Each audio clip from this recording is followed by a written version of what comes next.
عشق کا شین از قلم علیم الحق حقی۔ دیکھیے چچا جان، میں کوئی عالم قرآن نہیں ہوں، بس میرا ایمان ہے کہ قرآن سے ہدایت اور رہنمائی اللہ ہی عطا فرماتا ہے۔ یہی سوچ کر اللہ سے لو لگا کر قرآن پڑھتا ہوں اور جو سمجھ میں آئے سمجھتا ہوں کہ وہ میرے لیے ہے، مگر میں نہیں سمجھتا مجھے وہ دوسروں کو پڑھانے کا حق حاصل ہے، اس لیے میں اس بارے میں کوئی حتمی رائے دینے کا خود کو اہل نہیں سمجھتا۔ آپ سے بات کرنا البتہ مختلف معاملہ ہے۔ میں نے ہمیشہ محسوس کیا ہے کہ آدمی کو فطری طور پر بعض صورتوں اور بعض آیات سے خصوصی نسبت ہوتی ہے۔ میں یقین سے نہیں کہہ سکتا، لیکن صرف آپ سے بات کرنے کی حد تک یہ کہوں گا کہ میرے خیال میں میری نظر سے کوئی ایسی آیت نہیں گزری جو اس لحاظ سے اس آیت سے مشابہ ہو کہ اس میں عمر کے کسی خاص حصے، کسی خاص برس کی شرط عائد کی گئی ہو، اور وہ تمام لوگوں کے لیے بھی ہو، جیسا کہ اس آیت مبارکہ میں 40 سال کی عمر کی بات کی گئی ہے۔ دوسری بات اس سے اگلی آیت مبشرہ کے بارے میں ہے۔ قرآن پاک میں اللہ نے کئی جگہ فرمایا، اللہ اپنے وعدے کے خلاف نہیں کرتا۔ یہ بات زور دے کر کہی گئی، حالانکہ کوئی مسلمان یہ سوچنے کا تصور بھی نہیں کر سکتا، مگر یہ دوسری آیت مجھے اس لحاظ سے منفرد لگتی ہے کہ اس میں اللہ نے زور دے کر فرمایا۔ ترجمہ: یہ وہ لوگ ہیں کہ قبول فرما لیتے ہیں ہم ان کے وہ اچھے اعمال جو انہوں نے کیے، اور درگزر کرتے ہیں ان کی برائیوں سے، شامل ہوں گے یہ اہل جنت میں۔ یہ سچا وعدہ ہے جو ان سے کیا جا رہا ہے۔ تو یہاں فرمایا یہ سچا وعدہ ہے، کم از کم میری نظر سے ایسی کوئی اور آیت نہیں گزری، واللہ عالم۔ اب یہ تو علماء قرآن ہی بتا سکتے ہیں کہ یہ دونوں آیات منفرد ہیں یا نہیں۔ البتہ میری سمجھ میں آتا ہے کہ یہ بہت بڑی اور حتمی خوشخبری ہے جو پچھلی آیت میں اللہ کی عطا کی ہوئی دعا کے کرنے والے کو دی گئی ہے۔ فرمایا ہے کہ شامل ہوں گے یہ اہل جنت میں۔ یہ سچا وعدہ ہے جو ان سے کیا جا رہا ہے۔ میں نے بھی یہی سوچا تھا، اسی لیے تو چاہتا ہوں کہ یہ آیت، یہ دعا ہر اس شخص تک پہنچ جائے جو 40 سال کا ہو چکا یا ہونے والا ہے۔ اس طرح تو شاید میرا احساس زیاں ختم ہو جائے۔ تو پہنچا دیجئے، پہنچا سکتے ہیں آپ؟ کیسے؟ مسعود صاحب کے لہجے میں حیرت تھی۔ اس سلسلے میں جو کچھ آپ کے ذہن میں ہے سب لکھ دیجئے، میں اسے کتابچے کی شکل میں چھپوا دوں گا۔ آخر میں یہ لکھ دیا جائے گا کہ پڑھنے والوں کے لیے اس خوشخبری کو دوسرے مسلمان بھائیوں تک پہنچا دیں۔ انشاءاللہ اللہ انہیں اجر عطا فرمائے گا، پھر اس کتابچے کو تقسیم کروا دیں گے۔ مسعود صاحب خوش ہو گئے۔ ایسا ہو سکتا ہے؟ ہاں ایسا ہوتا ہے چچا جان، عبدالحق نے کہا۔ اللہ کی منظوری ہو تو ایسی نیکی خوب پھلتی پھولتی ہے۔ دوسرے لوگ اس کتابچے کو اپنے طور پر چھپوا کر تقسیم کرتے رہیں گے، پھر ایسے پبلشرز بھی ہیں جو ایسے کار خیر میں شامل ہو جاتے ہیں، یوں یہ ثواب جاریہ بن جاتا ہے۔ یہ تو بہت اچھا ہے۔ مسعود صاحب مسکرائے، لیکن اگلے ہی لمحے بجھ سے گئے۔ لیکن بیٹے، میں کوئی عالم تو نہیں کہ مجھے یہ سب کچھ لکھنے کا حق ہو۔ کمال کرتے ہیں آپ، عبدالحق نے کہا۔ میں اور آپ آیات کی تفسیر نہیں کر سکتے، لیکن جو کھلی آیات ہیں، صاف اور واضح، ان کو ذرا تفصیل سے بیان کر سکتے ہیں۔ بلکہ مسلمان اللہ کی طرف سے جو اچھی بات سمجھے اسے دوسروں تک پہنچانا اس کا فرض ہوتا ہے۔ مثلاً اس آیت مبارکہ کے شروع میں اللہ نے بندوں کو والدین کے ساتھ حسن سلوک کا حکم دیا ہے۔ میرے اور آپ کے لیے اتنا کہہ دینا یا لکھ دینا ہی کافی ہے۔ حسن سلوک کی تفصیل ہم اس وقت تک بیان نہیں کر سکتے جب تک قرآن میں والدین کے ساتھ حسن سلوک کی تمام آیات جمع نہ کر لیں۔ آگے اللہ نے ماں کی اولاد کے لیے مشقت کا تذکرہ فرمایا، وہ بھی ویسے ہی بیان کر دیا۔ پھر 40 سال کی عمر میں دعا کی بات آتی ہے تو یہ طے ہے، اللہ تعالیٰ نے 40 سال کی عمر کو خاص اہمیت دی ہے۔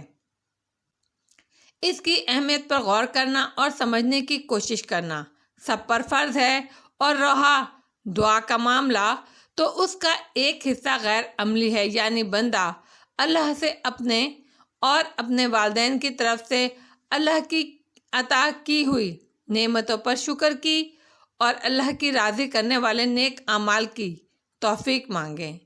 اور دعا کا دوسرا حصہ عملی ہے۔ اس نے اپنی اولاد کی اصلاح کے لیے دعا کی تو اس کے لیے اسے خود عملی کوشش بھی کرنی ہوگی۔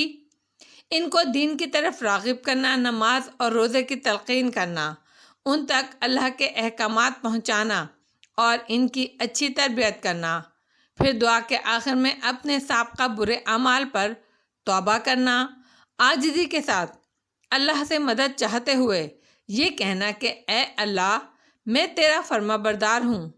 اب بندہ دعویٰ تو نہیں کر سکتا، لیکن اسے عملاً اللہ کے احکامات پر عمل کرنا چاہیے بساط بھر، تبھی وہ یہ بات کہنے کا حق رکھتا ہے۔ اب یہ سب کچھ لکھنے میں کوئی خرابی، کوئی نقصان نہیں، آپ دوسروں تک ایک بھلی بات پہنچا رہے ہیں۔ جب بندہ اس دعا کے ساتھ عمل بھی کرے گا تو اگلی آیت میں خوشخبری ہے اور اللہ کا سچا وعدہ ہے۔ یہ بات میری سمجھ میں آتی ہے، تم نے بہت اچھی طرح سمجھا دیا ہے مجھے۔ عبدالحق کو ایک خیال نے چونکا دیا۔ ایک بات بتائیے چچا جان، آپ دعا کے ساتھ اس کے بعد والی آیت تو نہیں پڑھتے؟ پڑھتا ہوں، مسعود صاحب نے جواب دیا۔ چھوڑ دیں، ہمارے لیے صرف دعا ہے، اللہ کو وعدہ یاد دلانے کی ضرورت نہیں ہوتی۔ میرے خیال میں یہ گستاخی ہوگی۔ مسعود صاحب جھرجھری سی لے کر رہ گئے۔ واقعی ٹھیک کہا تم نے، یہ تو میں نے سوچا ہی نہیں تھا۔ بس آپ یہ لکھ کر مجھے دے دیجیے گا۔ مسعود صاحب پھر جھجکنے لگے۔ میری بات سنو، یہ کام تم ہی کر لو نا، آپ کی نیکی ہے، یہ اللہ کی عطا سے آپ ہی کا اجر ہے۔ شائع کروا کر میں بھی حصے دار بن جاؤں گا۔ جو اللہ نے آپ کو عطا فرمایا، اس سے آپ کا گریز ناشکرا پن ہوگا۔ ٹھیک ہے، میں لکھ دوں گا، لیکن تم تصحیح کر دینا اس کی۔ جی بہت بہتر، عبدالحق نے کہا۔ آپ مجھے بڑی عمر کی نعمت ہونے کے بارے میں بتا رہے تھے۔ ہاں، نماز کے لیے مسجد جانے لگا تو وہاں بہت کچھ دیکھا اور سمجھا، مسعود صاحب نے کہا۔ الحمدللہ، وہاں ہر عمر کے لوگ ہوتے ہیں، بچے بھی، جوان بھی اور ادھیڑ عمر بھی، لیکن بوڑھے لوگ زیادہ ہوتے ہیں۔ ان میں بھی کئی طرح کے لوگ ہوتے ہیں۔ ایک بزرگ ہے جن کی عمر 90 سے متجاوز ہے، دبلے پتلے، کمر بالکل سیدھی، ضعیف ہیں، لیکن ہر طرح سے چاق و چوبند ہیں۔ کبھی بیٹھ کر نماز پڑھتے ہوئے نہیں دیکھا انہیں۔ وجہ نماز پڑھنے کی عمر سے نماز کے پابند ہیں، کبھی کوئی نماز قضا نہیں کی۔ کچھ بوڑھے لوگ ایسے ہیں جن کے گھٹنوں میں تکلیف ہے، کرسی پر بیٹھ کر نماز پڑھتے ہیں۔ نماز کے لیے مسجد آنا ان کے لیے بہت بڑی مشقت ہے، لیکن الحمدللہ 5 نمازوں کے لیے مسجد آتے ہیں۔ میں سوچتا ہوں ان کے لیے کتنا اجر ہوگا اللہ کے ہاں۔ میں نے ایک بات سمجھ لی، نماز کا اجر اور روحانی فوائد اپنی جگہ، لیکن نماز پڑھنے والوں کو جسمانی فٹنس کی نعمت بھی نصیب ہوتی ہے۔ مجھے ان لوگوں پر ترس آتا ہے جو دنیا کے تمام کاموں سے نپٹ چکے، لیکن اب بھی دنیا ان سے چمٹی ہوئی ہے اور وہ دنیا بھر کی اپنے بچوں کی بے رخی اور ناقدری سہتے ہیں، بھیانک تنہائی کا شکار ہیں، جبکہ تنہائی اتنی بڑی نعمت ہے کہ اس سے اللہ کی قربت نصیب ہوتی ہے، لیکن وہ اس کے در تک پہنچ ہی نہیں پاتے۔ میں اللہ کا جتنا شکر ادا کروں کم ہے کہ میری غفلت، کوتاہی اور گناہوں کے باوجود اس نے مجھے اپنا راستہ دکھایا۔ جی چچا جان، بے شک یہ اللہ کی بڑی رحمت ہے۔ اس کے بعد مسعود صاحب نے وہ سب کچھ لکھا بھی اور عبدالحق نے کتابچہ چھپوایا بھی اور تقسیم بھی ہوا۔ اس روز مسعود صاحب کی خوشی کی کوئی حد نہیں تھی۔ عبدالحق کو پتہ چلا کہ مسعود صاحب زندگی خاص معمولات کے تحت گزار رہے ہیں۔ پوتے پوتیوں، نواسے نواسیوں کو وہ بہت خوشی سے وقت دیتے۔ بیٹے سے رات کے کھانے پر ملاقات ہوتی۔ ان کی خوابگاہ میں جانے کی کسی کو اجازت نہیں تھی، اور وہ خوابگاہ نہیں، در حقیقت ان کا عبادت کا کمرہ تھا۔ اسے اس بات کا پتہ یوں چلا کہ انہوں نے صرف اس کے لیے رعایت دی تھی، اگرچہ اس کا اسے علم نہیں تھا۔ ایک دن وہ گیا تو چچی جان نے کہا، تم بیٹھو بیٹا، میں تمہارے لیے چائے لاتی ہوں۔ عبدالحق نے ادھر ادھر دیکھتے ہوئے کہا، چچا جان کہاں ہیں؟ یہ غیر معمولی بات تھی کہ مسعود صاحب نظر نہیں آ رہے تھے۔ اسے معلوم تھا وہ نماز کے علاوہ گھر سے کہیں جاتے نہیں ہیں، وہ اپنے کمرے میں ہیں۔ تو میں چلتا ہوں، پھر آ جاؤں گا۔ عبدالحق اٹھنے لگا۔ ارے نہیں، انہیں پتہ چلا تو ہماری شامت آ جائے گی، سلطانہ بیگم نے جلدی سے کہا۔ عبدالحق کی سمجھ میں نہیں آیا، وہ مستفسرانہ نگاہوں سے انہیں دیکھتا رہا۔ ایک تمہیں تو مستثنیٰ کر رکھا ہے انہوں نے، سلطانہ بیگم نے کہا۔ میں سمجھا نہیں چچی جان، ان کے کمرے میں ہم میں سے کوئی نہیں جا سکتا، بہت ضروری ہو تو ہم بس دروازے پر ایک دستک دے کر پلٹ آتے ہیں، وہ خود باہر آ کر پوچھ لیتے ہیں کہ کیا بات ہے، نماز پڑھ رہے ہوں تو سلام پھیرنے کے بعد آ جاتے ہیں، لیکن تمہارے لاہور واپس آنے کے بعد سے انہوں نے کہہ دیا ہے کہ تم آؤ تو تمہیں ان کے کمرے میں بھیج دیا جائے۔ عبدالحق کو شرمندگی ہونے لگی، اس کی نظریں جھک گئیں۔ میں تمہارے لیے چائے لے آتی ہوں، اس کی ضرورت تو نہیں چچی جان۔ ارے واہ، ہمارا کوئی حق نہیں تم پر۔ وہ چلی گئیں اور عبدالحق بیٹھا اس کمرے کے بارے میں سوچتا رہا۔ کمرہ کیا، وہ تو ایک بہت بڑا باطنی انقلاب کا مظہر تھا۔ چچی جان کی چائے کے ساتھ ہمیشہ اور بھی کچھ ہوتا تھا۔ اس روز بسکٹ بھی تھے اور سوجی کا حلوہ بھی، وہ اصرار کر کے کھلاتی رہیں۔ درمیان میں وہ سب لوگوں کی خیریت پوچھتی رہی، آپا کیسی ہیں، ارجمند کا کیا حال ہے، نور الحق کا دل لگ گیا یہاں، وغیرہ وغیرہ۔ ویسے دونوں گھرانوں کا آپس میں ملنا جلنا رہتا تھا۔ اس نے چائے ختم کی تو سلطانہ بیگم نے کہا، آؤ میرے ساتھ۔ وہ ان کے ساتھ چل دیا۔ تمہیں دستک دینے کی ضرورت بھی نہیں، دروازہ کھولو اور اندر چلے جاؤ، یہ انہوں نے تاکید کی ہے بار بار۔ عبدالحق کا ذہن الجھنے لگا۔ لیکن کیوں؟ سلطانہ بیگم مسکرائیں۔ انہوں نے بتایا تو نہیں، لیکن میں سمجھ سکتی ہوں، بہت ہی ضروری ہو تو ہم دستک دیتے ہیں، لیکن اس میں بہرحال انہیں فرق پڑتا ہے، ان کی یکسوئی میں خلل پڑتا ہے۔ لیکن دروازہ کھلے گا تو وہ جان لیں گے کہ یہ تم ہو، وہ اپنی مصروفیات مکمل ارتکاز کے ساتھ جاری رکھ سکیں گے۔ عبدالحق نے دل میں ان کی سمجھداری پر داد دی۔ اتنے برسوں کے ساتھ کے بعد اللہ کی رحمت سے میاں بیوی ایک دوسرے کو ایسے سمجھنے لگتے ہیں کہ لفظوں کی کچھ کہنے کی ضرورت نہیں رہتی۔ سلطانہ بیگم نے دروازے کی طرف اشارہ کیا اور خود واپسی کے لیے پلٹ گئیں۔ دروازے پر پہنچ کر عبدالحق کا ہاتھ بے ساختہ دستک کے لیے بڑھا۔ عمر بھر کی عادت جو تھی، بند دروازہ دستک کے بغیر اس نے کھولا ہی نہیں تھا کہ یہ آداب کے منافی ہے، لیکن مسعود صاحب کا اصرار اور سلطانہ بیگم کی وضاحت یاد آئی تو اس نے ہاتھ کھینچ لیا۔ وہ وضاحت اس کے دل کو بھی لگی تھی۔ عبدالحق نے دروازہ کھولا اور کمرے میں داخل ہو گیا۔ اس سب سے پہلے اس کی نظر مسعود صاحب پر پڑی جو نماز پڑھ رہے تھے۔ اسے بڑی شدت سے مخل ہونے کا احساس ہوا، جی چاہا لوٹ جائے، لیکن مسعود صاحب اسے خود اعزاز عطا کر رہے تھے، وہ ان سے منہ کیسے پھیرتا؟ اور یہ خدشہ الگ تھا کہ اس کا واپس جانا ان کے ارتکاز میں خلل ڈالے گا۔ اس نے کمرے کا جائزہ لیا۔ اس سے زیادہ سادہ کمرہ اس نے زندگی میں نہیں دیکھا۔ پورے کمرے میں قالین بچھا تھا، ایک دیوار کے ساتھ ایک گدا بچھا تھا، سرہانے، ایک تکیہ اور پیروں کی طرف ایک رضائی اور ایک چادر سلیقے سے تہہ کی ہوئی رکھی تھی۔ سرہانے کی طرف جو دیوار تھی اس کے ساتھ ایک شیلف لگا تھا۔ ایک سرسری سی نظر میں ہی اندازہ ہو گیا کہ اس میں دینی کتب ہیں۔ دوسری دو دیواروں کے ساتھ دو دو گاؤ تکیے رکھے تھے۔ وہ دو گاؤ تکیوں کے درمیان اس سے ذرا ہٹ کر ٹیک لگا کر بیٹھ گیا اور مسعود صاحب کو دیکھنے لگا۔ انہیں نماز پڑھتا دیکھ کر اسے رشک آنے لگا۔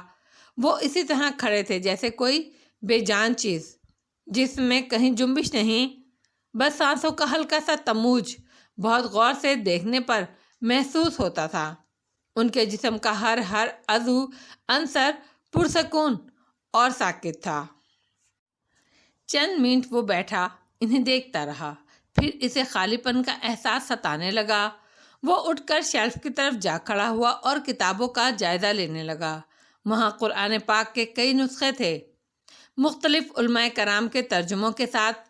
پھر تفاسیر تھیں۔ اس کے علاوہ تاریخ ابن خلدون اور تفسیر ابن کثیر کی تمام جلدیں، سیرت محمد صلی اللہ علیہ وآلہ وسلم پر تقریباً ہر قابل ذکر کتاب وہاں موجود تھی۔ اس کے علاوہ بھی بہت کچھ تھا، ایک چھوٹی سی لیکن ہر اعتبار سے مکمل لائبریری، دینی لائبریری۔ عبدالحق ہر وقت باوضو رہنے کی کوشش کرتا تھا، اس وقت بھی وہ باوضو تھا۔ اس کا جی چاہا کہ کوئی کتاب نکالے اور پڑھنے لگے، لیکن بغیر اجازت کے اس طرح کی جسارت اس کی فطرت میں نہیں تھی۔ وہ پھر اسی جگہ جا کر بیٹھ گیا۔ نہ چاہتے ہوئے بھی وہ مسعود صاحب کو دیکھتا رہا اور ہر لمحے اس کا رشک بڑھتا گیا۔ اللہ نے چچا جان کو کیسے خوبصورت نماز عطا فرمائی ہے، اس نے سوچا۔ رکوع، سجدہ، قعدہ، ہر رکن کیسا خوبصورت ہے، اور پھر جسم کا سکوت باطنی سکون اور یکسوئی کا مظہر ہے۔ بے شک اللہ جب چاہے کسی کو کچھ بھی عطا فرما دے، وہی تو جانتا ہے کون کس قابل ہے۔ اسے مولوی مہر علی کی کہی ہوئی ایک بات یاد آئی۔ ظاہری نماز کی پہچان نماز کے دوران جسم کا ساکت ہونا اور نمازی کا پرسکون ہونا ہے۔ انہوں نے کہا تھا، نماز اور اضطراب کا کوئی میل نہیں۔ نماز کے دوران جسم کی بے چینی اچھی نہیں ہوتی اور رہا اندر کا حال تو وہ نمازی بھی نہیں جانتا، وہ تو صرف اللہ ہی جانتا ہے۔ اور مسعود صاحب کی نماز مولوی مہر علی کی بیان کی ہوئی تعریف کے عین مطابق تھی۔ مسعود صاحب نے سلام پھیرنے کے بعد اس کی طرف دیکھا بھی نہیں اور دوبارہ نیت باندھ لی۔ عبدالحق کے لیے خالی بیٹھنا ممکن نہیں تھا، وہ ذکر میں مصروف ہو گیا۔ اس بار مسعود صاحب نے سلام پھیرنے کے بعد دعا کی اور پھر اس کی طرف رخ کیا۔ السلام علیکم بیٹا۔ وعلیکم السلام چچا جان، عبدالحق نے کہا اور پھر بولا، مجھے شرمندگی ہے کہ میں مخل ہوا۔ کیسی بات کرتے ہو؟ تمہارے لیے تو میں نے خاص طور پر کہہ رکھا ہے، میرے نزدیک تو تمہارے آنے سے میرے کمرے کی شان بڑھی۔ آپ اور شرمندہ کر رہے ہیں مجھے؟ نہیں، دل کی بات بتا رہا ہوں۔ مجھے تو یہ خلوت میں مخل ہونا لگا۔ خلوت کیسی یہاں، یہ تو تنہائی ہے، بس ایک حضوری کے احساس کی جستجو کرتا ہوں۔ اللہ نواز دے تو بہت بڑی دولت ہے، اس کے لیے بھی دعا کرتا ہوں۔ اللہ بہت نوازنے والا ہے، آپ کو اندازہ بھی نہیں کہ اللہ نے آپ کو کتنا نوازا ہے۔ اس کا اندازہ کون لگا سکتا ہے بیٹے؟ مسعود صاحب کے لہجے میں چیلنج تھا۔ خود زندگی ہی ہمیں بہت عطا ہے، اور وہ تو پیدائش سے پہلے سے ہی نوازنا شروع کر دیتا ہے بندے کو۔ جی بے شک، جسے تم خلوت سمجھ رہے ہو، یہ تو ایک گوشائے تنہائی آباد کیا ہے میں نے، صرف حضوری کے ایک لمحے کی آرزو کے لیے، اور المیہ یہ ہے کہ شیطان یہاں گھس آتا ہے۔ شیطان کو تو اللہ نے مہلت بھی دی ہے اور رسائی بھی، ٹھیک کہہ رہے ہو تم، اور شیطان کے حربے بھی بے شمار ہیں۔ آدمی کس کس سے بچے؟ اور سچ تو یہ ہے، آدمی تو بچ ہی نہیں سکتا، بس جسے اللہ بچا لے وہی خوش نصیب ہے۔ میرے لیے تو میرا یہ کمرہ ہی آزمائش بن گیا ہے۔ جب اللہ نے مجھ پر کرم فرمایا اور مجھے راستہ دکھایا تو میرے ذہن میں اس کمرے کا خاکہ سا ابھرا۔ وجہ یہ تھی کہ میں دنیا دار تھا اور ہوں، مجھے اپنے بچوں سے اور بچوں کے بچوں سے بہت محبت ہے۔ بچے بھی مجھ سے بہت محبت کرتے ہیں، دن بھر وہ مجھ میں ہی گھسے رہتے ہیں۔ رضوانہ اور شہانہ کے بچے آ جائیں تو اور رونق ہو جاتی ہے۔ اول تو میرے معمولات میں خلل پڑتا ہے اور یکسوئی تو بالکل بھی نہیں ہوتی۔ پھر میں نے قرآن میں یکسوئی کی اہمیت کے بارے میں پڑھا تو میں نے اس کمرے کے بارے میں فیصلہ کر لیا، مگر یہ فیصلہ آسان نہیں تھا۔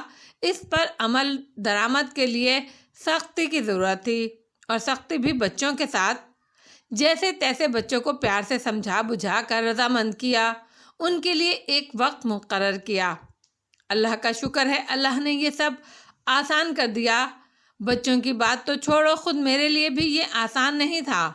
مجھے تو خود بچوں کی قربت اچھی لگتی تھی۔ بہرحال اللہ نے کرم فرما دیا، اور جب یہ کمرہ مجھے مل گیا اور میں اس میں خوش اور مطمئن وقت گزارنے لگا تو ایک دن میرے اندر سے کسی نے کہا، کیسی زبردست ریاکاری کر رہا ہے تو، گھر کے لوگ تو تجھے ولی اللہ سمجھنے لگے ہوں گے۔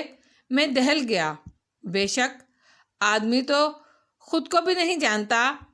میں پوری سچائی کے ساتھ، وثوق کے ساتھ اس کی تردید نہیں کر سکتا تھا اور جانتا تھا کہ ریاکاری اللہ کو بالکل سخت ناپسند ہے۔ آپ کو راہ سے ہٹانے کے لیے شیطان کا دل میں ڈالا ہوا وسوسہ ہے۔ عبدالحق نے تبصرہ کیا، دل میں آنے والا کون سا خیال اللہ کی طرف سے تنبیہ، بشارت یا ہدایت، اور کون سا شیطانی وسوسہ، اس کے بارے میں فیصلہ کرنا مجھ جیسے عام آدمی کے لیے کہاں ممکن ہے؟ مسعود صاحب نے بے بسی سے کہا۔ بہرحال میں کشمکش میں رہا۔ میں نے سوچا اب اتنی مشکل سے بچوں کو سمجھایا، راضی کیا ہے، پھر سے پرانی صورتحال میں جانے کے بعد دوبارہ اس مقام پر آنا اور مشکل ہوگا۔ کچھ یہ کہ میرا دل بھی لگنے لگا تھا۔ میں نے اللہ سے رہنمائی کی دعا کی اور بار بار ابھرنے والے اس خیال کے جواب میں استغفار کیا۔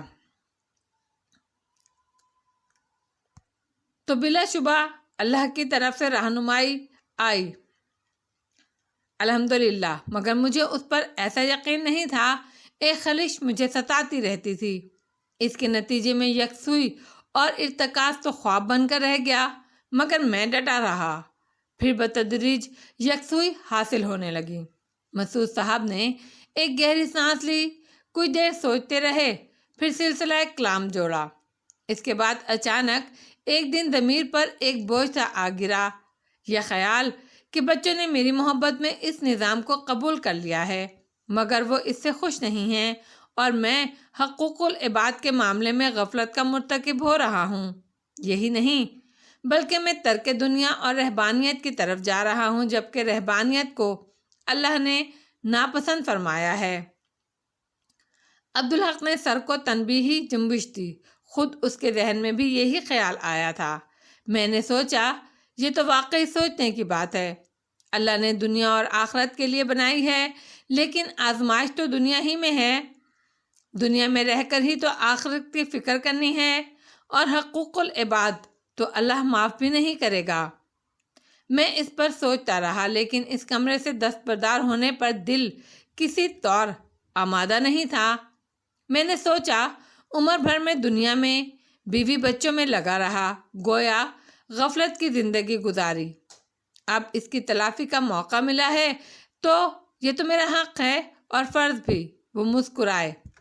لمبی چھٹیوں کے بعد تو دفتر میں بھی دفتری اوقات سے زیادہ کام کرنا ہوتا ہے، اور وہ بھی اوور ٹائم کے بغیر، اور الحمدللہ میں نے بیوی، بچوں کے اور پھر بچوں کے بچوں کے حقوق پورے کرنے میں کوئی کوتاہی نہیں کی۔ میں نے سوچا بس مجھے ایک ترمیم کرنا ہوگی اور کچھ نرمی سے کام لینا ہوگا۔ تمہیں پتہ ہے گھر میں الحمدللہ نوکر بھی ہیں، گاڑی اور ڈرائیور بھی ہے۔ ناشتے پر میں سب کے ساتھ ہوتا ہوں، منصور میاں سے بھی بات ہوتی ہے، فجر کے بعد ہم لان میں چہل قدمی کرتے ہیں۔ اب ناشتے کے بعد میں نے تمہاری چچی جان سے کہا جو سودا منگانا ہے اس کی فہرست مجھے دے دو۔ وہ حیران ہوئیں کیونکہ سودا ہر روز نوکر لاتا تھا۔ انہوں نے منع بھی کیا، مگر میں نے کہا یہ میری ذمہ داری ہے، سو میں نے روز کا یہ معمول بنا لیا، اور یہ کام میں گاڑی کے بغیر کرتا تھا۔ اللہ نے مہربانی کر کے رہنمائی فرمائی تو اس دوران ذکر نصیب ہو گیا۔ میں بھی خوش ہو گیا کہ واہ واہ، دنیا کے ساتھ ساتھ دین بھی چلتا ہے، اور دین سے دنیا کا بھی فائدہ، کہ میں نے واضح طور پر خریداری میں بہتری اور برکت محسوس کی۔ پھر ضیاء کا احساس ہوا کہ کاش یہ بات پہلے سمجھ لی ہوتی کہ سفر میں ذکر کتنا آسان اور برکت والا ہوتا ہے۔ اور دستک کے معاملے میں نے زیادہ ذمہ داری اپنا لی۔ نماز میں مصروف ہوں تو سلام پھیرتے ہی باہر جا کر پوچھتا ہوں کیا بات ہے، اور مطالعہ یا ذکر میں مصروف ہوں تو فوراً باہر آ جاتا ہوں۔ اس طرح سے ضمیر مطمئن ہو گیا۔ منصور کے حصے میں صرف صبح کا وقت آتا ہے؟ عبدالحق نے پوچھا۔ نہیں، عشاء کے بعد بھی کافی وقت اسے، تمہاری چچی جان کو اور اپنی بہو کو دیتا ہوں۔ وہ مسکرائے۔ بے فکری ہوتی ہے نا کہ رات تو اپنی ہی ہے، بچوں کی چھٹی کے دن اور گرمیوں کی چھٹیوں کے دوران انہیں زیادہ وقت دیتا ہوں، باہر گھمانے کے لیے، تفریح کے لیے بھی لے جاتا ہوں۔ الحمدللہ کوئی خلش نہیں رہی۔ تمہاری چچی بہت اچھی ہیں، اس دروازے پر غیر ضروری دستک ہوتی ہی نہیں۔ کبھی کسی بچے کو چوٹ لگ جائے تو اور بات ہے، وہ بھی میں جانتا ہوں کہ میرے لیے ہی دستک دیتی ہیں کہ بعد میں شکایت کروں گا کہ اتنی بڑی بات ہو گئی اور مجھے بتایا ہی نہیں۔ اللہ کا شکر ہے، اس نے بہت نوازا ہے آپ کو۔ الحمدللہ۔ ابھی کچھ دن پہلے ایک نئی بات ہوئی۔ تسبیح پڑھتے ہوئے اچانک میرے اندر کسی نے کہا، واہ بھائی واہ، تم تو کامیاب ہو گئے، زندگی بھی سنور گئی تمہاری اور عاقبت بھی، اللہ کی قربت بھی حاصل ہو گئی تمہیں۔ ایک لمحے کو تو میں پھولا اور خوش ہوا، مگر اگلے ہی لمحے اللہ نے میرا ہاتھ تھام لیا۔ میں نے زور سے لاحول پڑھی کہ یہ شیطان کا سب سے کارگر وار ہے۔ اس کے لیے تو میں اللہ سے روز دعا کرتا ہوں۔ کہاں کسی کتاب میں پڑھا تھا، یہ تو یاد نہیں، لیکن کہیں پڑھا تھا کہ غرور شیطانی وصف ہے کہ اس کی وجہ سے وہ رائندہ درگاہ ہوا، اور بندے کا وصف عاجزی ہے جو اسے توبہ کی طرف لے جاتی ہے۔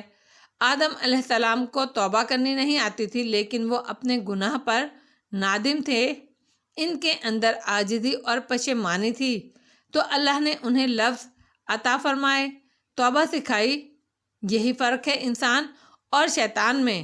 تو غرور تو آدمی کو شیطان سے ملا دیتا ہے۔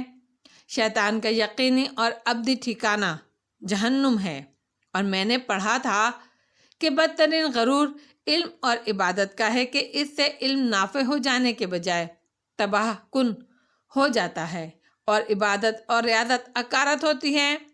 میں ہر وقت اللہ سے پناہ مانگتا ہوں کہ وہ مجھے شیطان کے شر اور فتنے سے بچائے رکھے، اور میں اللہ سے دعا کرتا ہوں کہ وہ مجھے عاجز، اپنا عاجز اور حقیر بندہ بنائے جو کہ میں ہوں، اور مجھے غرور سے بچائے رکھے۔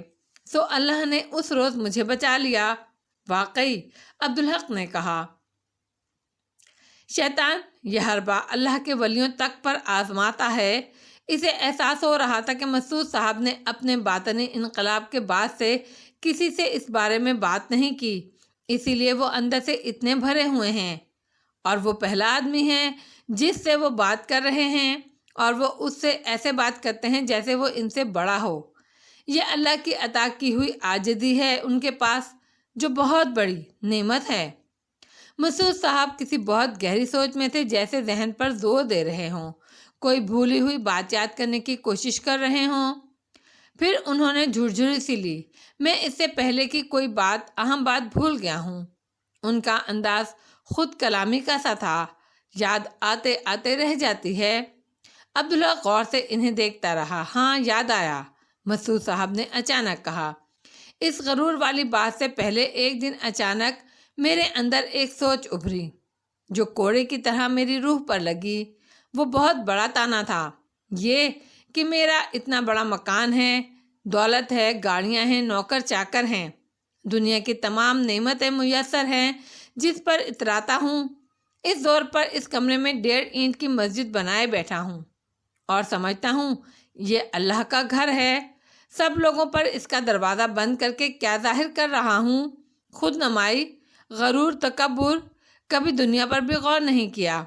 کتنے لوگ ایسے ہیں جو 2 کمروں کے مکان میں رہتے ہیں، جہاں کوئی معاشرتی پردہ نہیں، ازواجی زندگی کے لیے کوئی آڑ نہیں، اور لوگ وہاں بھی عبادت کرتے ہیں تجھ سے زیادہ اور تجھ سے کہیں بہتر۔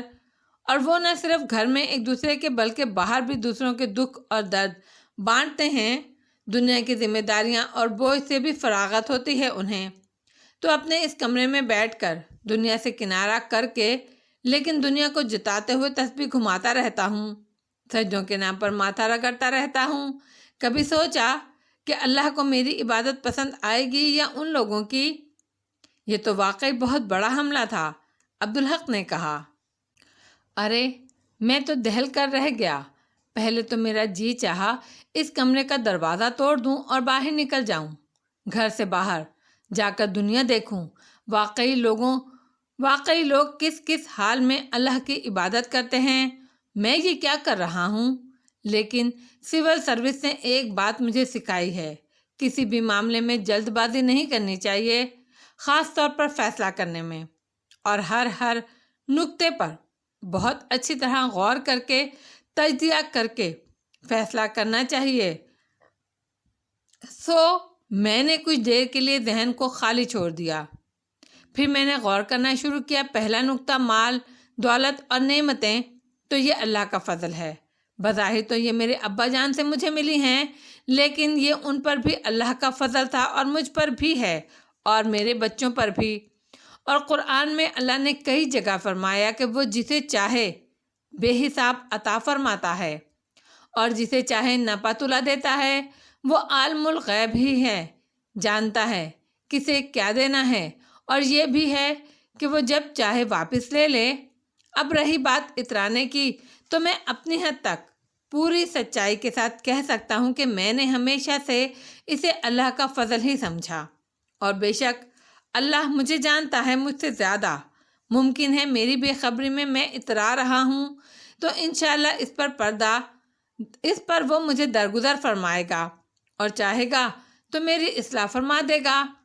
اب دوسرا نقطہ، اس کمرے کی 1.5 اینٹ کی مسجد بنانے کا، تو میں نے قرآن کی تفسیر میں پڑھا ہے کہ اللہ جس پر فضل فرمائے تو اس کی ظاہری حالت سے اس کا اظہار بھی ہونا چاہیے۔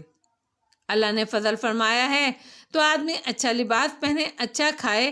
اب مجھے اللہ نے بڑا گھر عطا فرمایا تو یہ اس کا فضل ہے۔ اس میں آراستہ ڈرائنگ روم ہے، کوئی مہمان قیام کے لیے آ جائے تو الحمدللہ اس کے لیے آسائش اور پرتکلف گیسٹ روم ہے۔ اسے کچھ چاہیے ہے تو بے شک دکھاوا کہہ دے، اترانا قرار دے۔ کیا اتنے بڑے گھر میں میرا حق نہیں کہ میں اس میں اپنا ایک کمرہ لوں؟ اور کیا میرا یہ حق نہیں کہ میں اس میں عبادت کروں؟ جبکہ اس کمرے میں نے آسائش کی فکر نہیں کی، میں نے اسے آراستہ اور پیراستہ نہیں کیا، اسے سادگی سے اپنے ذوق کے عین مطابق سجایا۔ اور یہاں میں کسی کو لاتا بھی نہیں کہ ظاہر داری کروں، اور میں اسے مسجد کا درجہ تو نہیں دیتا جو اللہ کا گھر ہوتی ہے۔ 5 وقت نماز پڑھنے میں اللہ کے گھر یعنی مسجد جاتا ہوں باقاعدگی سے۔ اور میں نے تفسیر میں یہ بھی پڑھا ہے کہ حضور اکرم صلی اللہ علیہ وآلہ وسلم کی امت کو جو اللہ نے خصوصی اعزاز عطا فرمایا ہے، اس میں یہ بھی ہے کہ ان کے لیے پوری زمین مسجد ہے۔ سفر میں ہوں تو جہاں نماز کا وقت ہو وہیں نماز پڑھ لیں، اور سب کچھ در حقیقت اللہ کا ہی ہے۔ تو یہ گھر، یہ کمرہ اللہ کا ہے، اس کا کرم کہ اس نے مجھے عطا فرما دیا۔ مگر ایک دن یہ سب کچھ یہیں چھوڑ کر مجھے رخصت ہو جانا ہے۔ اور اگلا نقطہ، اس کمرے کا دروازہ سب پر بند کرنا میری خود نمائی غرور اور تکبر ہے، تو میرے اندر کھوٹ ہے تو الگ بات کہ میں اس سے بے خبر ہوں اور اللہ سے کچھ چھپا نہیں، مگر میں پوری سچائی کے ساتھ سمجھتا اور کہتا ہوں کہ یہ تو میرا اظہار عجز ہے۔ میں دنیا سے اور دنیا مجھ سے ایسے چمٹی ہوئی ہے کہ تنہائی میں نماز پڑھتے ہوئے بھی وہ میرے دماغ میں گھس جاتی ہے۔ میں اسے دھکیل کر باہر نکالنے کی کوشش کرتا ہوں، اور نماز کے دوران ایسی بے بسی طاری ہوتی ہے اس ناکامی پر کہ میرا جی چاہتا ہے چیخ چیخ کر رو دوں۔ مسعود صاحب کی آواز بھر آ گئی، ارے میں تو ارتکاز کو ترستا ہوں، میں تو حضوری کے بس ایک لمحے کی آرزو کرتا ہوں اور اس آرزو میں جی رہا ہوں۔ میں غرور کیا کروں گا اور کس بات پر کروں گا؟ مجھے تو ان لوگوں پر رشک آتا ہے جو نماز کی نیت کرتے ہیں اور اس کے بعد دنیا و مافیہ سے بے خبر ہو جاتے ہیں۔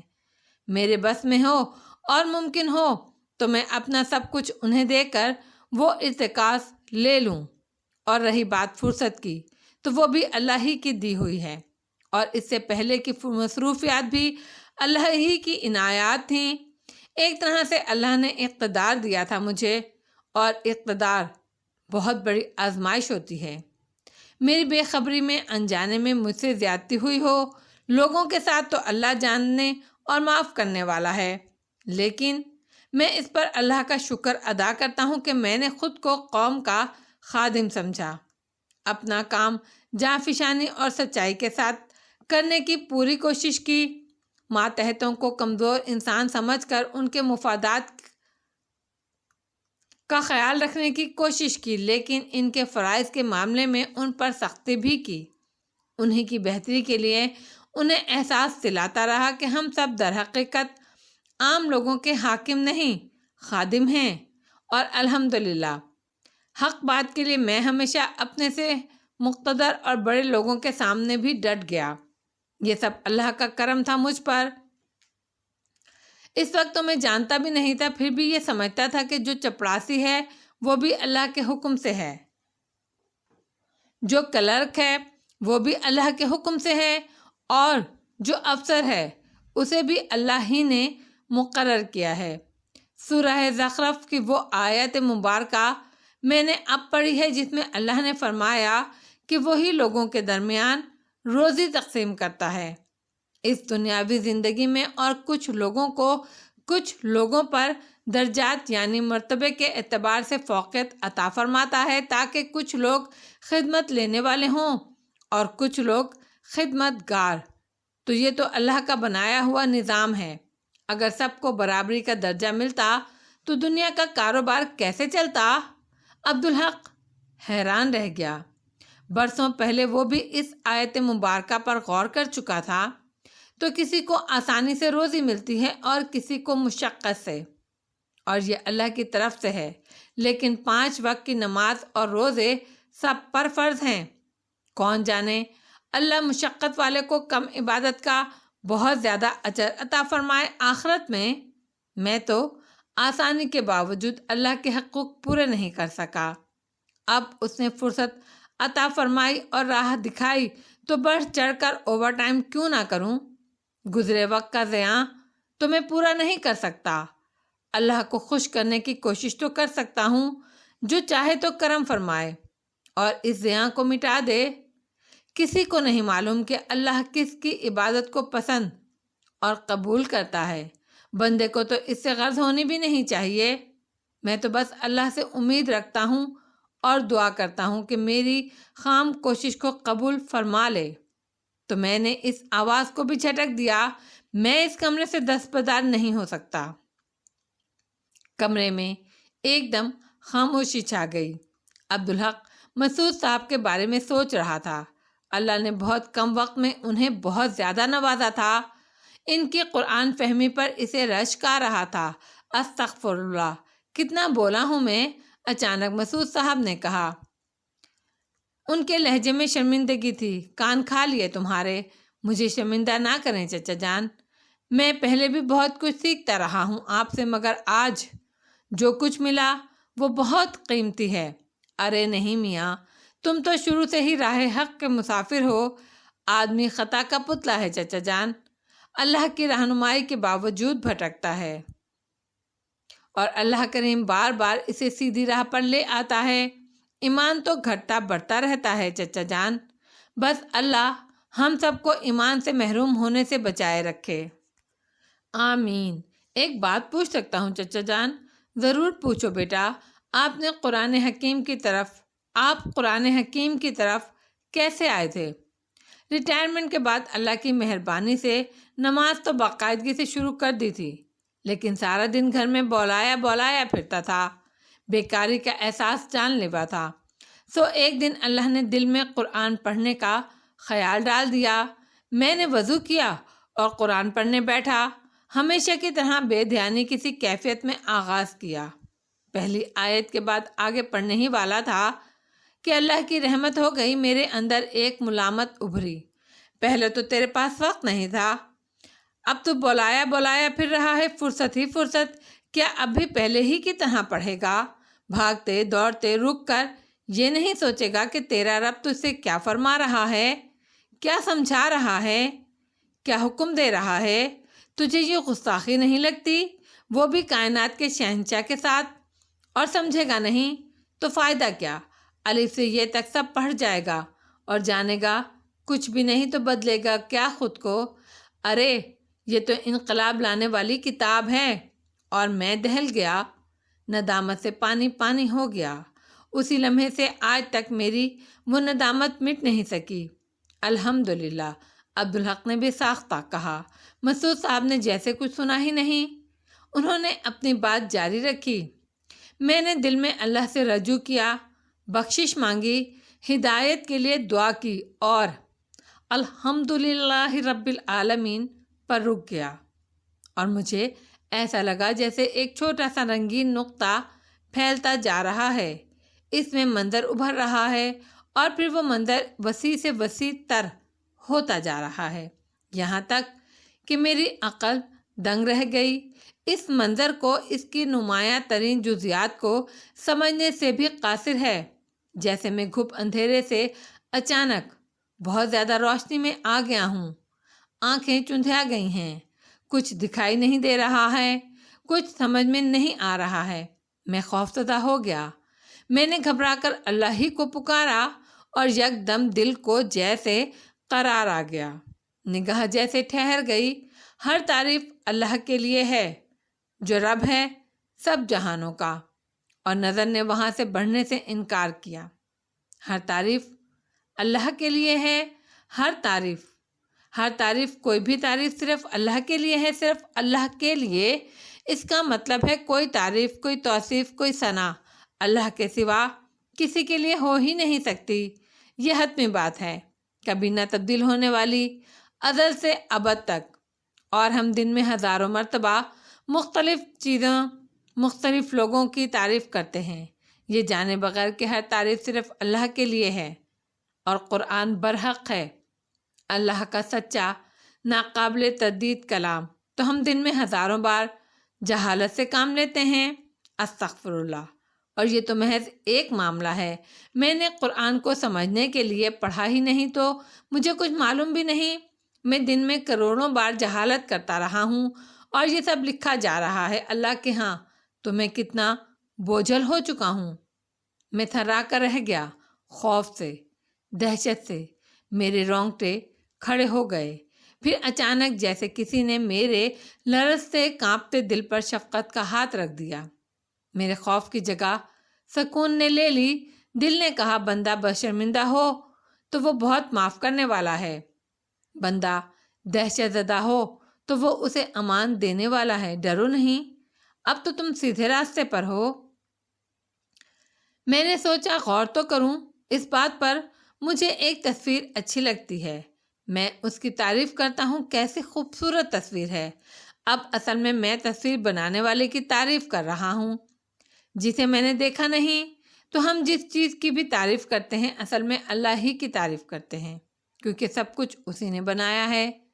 تو چاہے ایمان والا کرے یا کافر، تعریف تو اللہ ہی کی ہے۔ اگر ایمان والا حقیقی تعریف کرے تو اللہ نے یہ چیز خوبصورت بنائی ہے تو اس کے لیے اجر بھی ہوگا، نہیں تو اللہ بے نیاز ہے، اور یہ طے ہے کہ ہر تعریف اللہ کے لیے ہی ہے۔ بس بیٹا، اس لمحے جو سرشاری کی کیفیت مجھ پر طاری ہوئی اس کا بیان ممکن نہیں۔ مجھے ایسا لگا میں نے ایک خوبصورت اور اس دنیا سے بہت بڑی ایک دنیا میں قدم رکھا ہے۔ مجھے ایسا لگا میں نے کوئی بہت بڑا راز دریافت کر لیا ہے۔ میری خوشی کی کوئی حد نہیں، اور وہ خوبصورت وسیع و عریض دنیا اشارے سے مجھے بلا رہی تھی کہ آؤ مجھ میں چھپے حسین رازوں کو دریافت کرو، لیکن تیز مت چلنا۔ تو بیٹے عبدالحق، شاید 10 دن تک میں اس پہلی آیت میں کھویا رہا، وقت گزرنے کا پتہ ہی نہیں چلتا تھا۔ اس کے بعد بس میں نے قرآن پاک کو اپنا رفیق بنا لیا۔ سبحان اللہ، عبدالحق نے کہا، آپ کو شاید یہ اندازہ نہیں کہ بہت کم وقت میں اللہ نے آپ کو بہت سارا نوازا ہے۔ بے شک اپنی اوقات کو دیکھوں تو بہت زیادہ ہے وہ، لیکن اپنی عمر اور قرآن کی وسیع دنیا کو دیکھوں تو احساس ہوتا ہے کہ میں بہت پیچھے ہوں۔ لیکن یہ احساس بھی ہے کہ اس دنیا میں دوڑنا نہیں، رک رک کر، ٹھہر کر مشاہدہ کرنا اور پھر غور کرنا ہے۔ دوڑنے کی صورت میں تو کچھ بھی نہیں ملے گا۔ وہ کہتے کہتے رکے۔ اور بیٹے، مجھے تم سے بھی معذرت کرنی ہے۔ معذرت؟ مجھ سے؟ عبدالحق کی حیرت کی کوئی حد نہیں تھی۔ کس بات پر؟ ان آیات کے سوا آپ نے میرے لیے اور کچھ کیا ہی نہیں۔ میں تمہیں گھسیٹ کر سول سروس میں لے گیا، تمہارا راستہ بھی کھوٹا کیا۔ جب مجھے احساس ہوا کہ میں نے کتنا وقت ضائع کر دیا تو مجھے تمہارا خیال آیا اور تمہارے بارے میں مجھے اس سے بھی زیادہ افسوس ہوا کہ میں نے تمہارا بھی وقت ضائع کیا۔ آپ کو ایسا نہیں سوچنا چاہیے چچا جان، وہاں سے مجھے بہت کچھ ملا، عملی زندگی کے تجربات، بہت کچھ سیکھا میں نے۔ اور پھر دیکھیں، جب اللہ کا حکم ہو تو مجھے نجات بھی مل گئی اس سے۔ مجھے اس کا بھی دکھ ہے کہ اتنے اصرار کے بعد تمہیں عزت کے بجائے رسوائی ملی۔ عزت ذلت اللہ کے ہاتھ میں ہے چچا جان، میں خود کو اس کا قصوروار سمجھتا ہوں۔ اللہ سے بہت دعا کی ہے کہ وہ میرے ذریعے ہی اس کا ازالہ کرائے۔ آپ اس کی اتنی پرواہ نہ کریں، مجھے اس پر ذرا بھی ملال نہیں۔ ارے ہاں، مسعود صاحب نے چونک کر کہا، اب 2-3 دن تو شاید میں تمہیں مل نہیں سکوں۔ عبدالحق کو حیرت ہوئی، کہیں جانا ہے آپ کو؟ ہاں، ایک بہت ضروری کام ہے، ممکن ہے کل ہی چلا جاؤں، ممکن ہے 2-3 دن لگ جائیں، اللہ آپ کے لیے آسانی کرے۔ ٹھیک ہے چچا جان۔ 12 بجے کے بعد عبدالحق نے کہا، اب میں چلتا ہوں چچا جان، کھانا کھا کر جانا، آپ تو جانتے ہیں اب اماں میرے بغیر کھانا نہیں کھاتی۔ ہاں معلوم ہے مجھے۔ مسعود صاحب بھی اٹھ کھڑے ہوئے۔ اس کے اصرار کے باوجود وہ اسے چھوڑنے پوچھ تک آئے۔ گھر واپس جاتے ہوئے عبدالحق نے سوچا، جس دن وہ روزہ رکھتا ہے ویسے بھی مسعود صاحب کی طرف نہیں آتا، اس بار تو مسعود صاحب کو ہی کام پڑ گیا تھا۔ مگر انہیں کیا کام پڑ گیا؟ چند لمحے وہ سب تجسس سے سوچتا رہا، پھر اس نے ذہن سے جھٹک دیا۔ مسعود صاحب سے ملنے کے بعد عبدالحق کو بہت شدت سے مولوی صاحب یاد آتے تھے۔ وہ ان سے ملنے کو بری طرح تڑپتا تھا۔ کئی بار اس نے حق نگر جانے کی بات کی، حق نگر بھی اسے بہت یاد آ رہا تھا، لیکن ہر بار زبیر نے اسے ٹال دیا۔ وہ جھنجھلا گیا، ایسا کیا ہے زبیر بھائی کہ میں حق نگر نہیں جا سکتا؟ کوئی خاص بات نہیں، کچھ تو ہوگا ہی۔ ہاں کاکا، کچھ تو ہے، ورنہ آپ جانتے ہیں آپ کی خواہش میرے لیے حکم کی حیثیت رکھتی ہے۔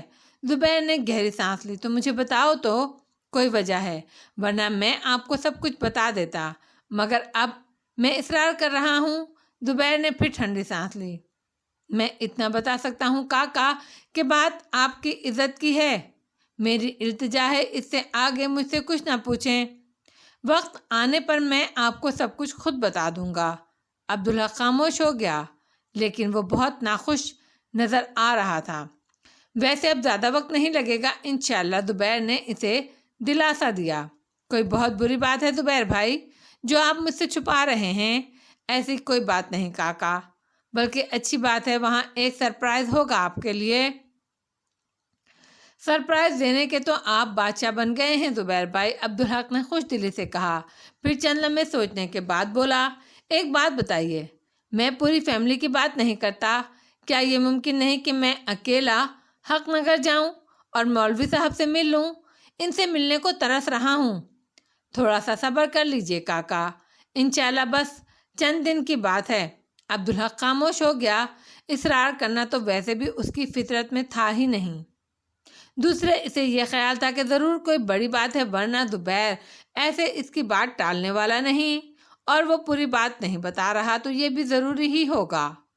اتنے دن ہو گئے عارف بھائی سے ملاقات نہیں ہوئی، اس نے موضوع بدلا، کیسے ہیں وہ؟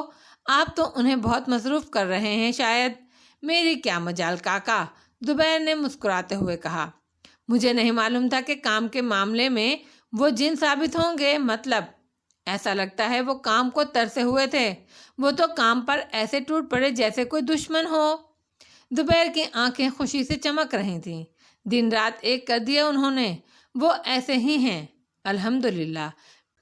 ہمیں تو سمجھیں کاکا بہت بڑی نعمت مل گئی ہے، اتنے سے دن میں انہوں نے کام پر ایسا عبور حاصل کر لیا ہے کہ میرے خیال میں ان سے زیادہ کام کو سمجھنے والا ہمارے ہاں کوئی بھی نہیں۔ آپ بھی نہیں؟ ارے میں کیا کاکا، میں تو، زبیر کھسیا کر ہنسنے لگا، مجھ پر سے تو بہت بڑا بوجھ ہٹ گیا ہے، ایکسپورٹ کے کام کی طرف سے تو مجھے دیکھنے کی ضرورت ہی نہیں، سب کچھ محفوظ ہاتھوں میں ہے۔ اللہ کا شکر ہے، عبدالحق نے کہا، اسے دلی خوشی ہوئی، جی کاکا، اللہ ہمیشہ ایسے ایماندار لوگوں سے ملا ہی دیتا ہے۔ آپ نے انہیں شراکت کی پیشکش بھی کی؟ ابھی نہیں کاکا، وہ بہت جلدی بھڑک جانے والے آدمی ہیں۔ مناسب وقت پر بات کروں گا، مجھے یقین ہے منافع اس سال بہت بڑھے گا، اس کے بعد بات کروں گا۔ ٹھیک ہے زبیر بھائی، لیکن مجھے یقین ہے کہ آپ کی مداخلت کے بغیر وہ میری بات نہیں مانیں گے۔ ٹھیک ہے، دیکھ لیں گے۔ عبدالحق بعد میں بھی یہ سوچتا رہا۔ وہ اس سرپرائز کے بارے میں سوچ رہا تھا جس کا زبیر نے تذکرہ کیا تھا۔ کیسا سرپرائز ہے یہ؟ کیا ہو سکتا ہے؟ اس نے ذہن سے اس خیال کو جھٹک دیا۔ یہ میں کوئی زیادہ ہی تجسس نہیں کرنے لگا ہوں؟ جہاں اللہ نے تجسس کرنے کو کہا ہے اسے چھوڑ کر، اور جہاں منع فرمایا ہے وہاں بہت بری بات ہے۔ اس نے خود کو ڈپٹا، مگر پھر دوسرے زاویے سے اسے تشویش ہونے لگی۔ زبیر نے کہا تھا بات آپ کی عزت کی ہے۔ ایسی کیا بات ہو سکتی ہے؟ کوئی اس معاملے میں کیا کر سکتا ہے؟ عزت دلت اللہ کے اختیار میں ہے۔ وہ کچی نیند میں تھا کہ کسی کی موجودگی کے احساس سے اس کی آنکھ کھل گئی۔ اس نے سر گھما کر دیکھا۔ ارجمن اس کے پاس بیٹھی تھی۔ معمول کے مطابق وہ نیچے سوتا تھا اور ارجمن نور الحق کے ساتھ اوپر بیڈ پر۔ یہ پہلا موقع تھا کہ ارجمن اس طرح نیچے آئی۔ اس کے ذہن میں پہلا خیال یہی آیا کہ یہ اس کی آزمائش ہونے والی ہے۔ وہ گھبرا کر اٹھ بیٹھا۔ اس کا جسم تن سا گیا۔ کیا بات ہے ارجمن؟ مجھے افسوس ہے آغا جی کہ میں نے آپ کی نیند خراب کی۔ اس کے لہجے میں ایسی شرمندگی تھی کہ عبدالحق کا دل کٹنے لگا۔ ایسی کوئی بات نہیں، میں ابھی سویا نہیں تھا، اس نے جلدی سے کہا۔ مگر بات تو بتاؤ، ہوا کیا؟ میں بہت خوش نصیب ہوں آغا جی، اللہ نے بہت فضل فرمایا مجھ پر، بہت عزت عطا فرمائی۔ بے شک اللہ بہت نوازنے والا ہے۔ میں نے اللہ کا بہت شکریہ ادا کیا، پھر اللہ سے بہت دعا کی کہ مجھے آپ کے لیے آزمائش نہ بننے دے، مگر آج مجھ سے رہا نہ گیا۔ عبدالحق تو توقع ہی یہی کر رہا تھا، پھر بھی اسے کرنٹ سا لگا۔ اس کا جسم جیسے سمٹ سا گیا۔ آپ غلط سمجھ رہے ہیں آغا جی، ارجمن نے جلدی سے کہا۔ اس کے لہجے میں خجالت تھی۔ میں انشاءاللہ آپ سے وعدہ خلافی کبھی نہیں کروں گی، اس کے لیے روز اللہ سے دعا کرتی ہوں۔ تو پھر عبدالحق کے لہجے میں ہلکی سی جھنجھلاہٹ ڈر آئی۔ میں ایک سعادت سے محروم ہوں، اس کا احساس اب اور بڑھ گیا ہے۔ کھل کر بات کرو۔